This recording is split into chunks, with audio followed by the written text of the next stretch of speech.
Hi, ek is Susan Leoner van Kalahari Wils en Equipment. In die volgende video wil ek vir julle wys wat is die verskil tussen Ryksprite se freestyle sak en die trolley sak.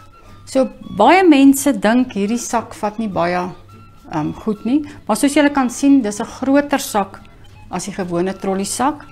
En dan kan jy natuurlik hierdie ene op jou rug dra. Daar is sulke bandjies. Ek dra nie myne op my rug nie, so ek sit net hierdie bandjies weg. Dan het hierdie een aan sy sykant het hy plek vir 'n waterbottel. Ek sit 'n waterbottel aan die een kant en dan sit ek my sonblok aan die ander kant. En dan soos julle sien, albei is trolley sakke.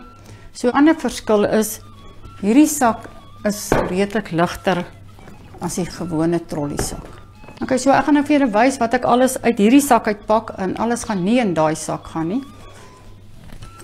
So hier in die voorkant het ek my reënjas in. Ek gaan hom nie in daai sak pak nie, want hy gaan nie daar inkom saam met my ander goed nie. Dan het hierdie plek, ek gaan hom nou so oopmaak, uit plek vir penne, hier so 'n beursietjie plek, en dan is hierso nog plek vir 'n boek of 'n meet en wat ook al jy daar wil insit.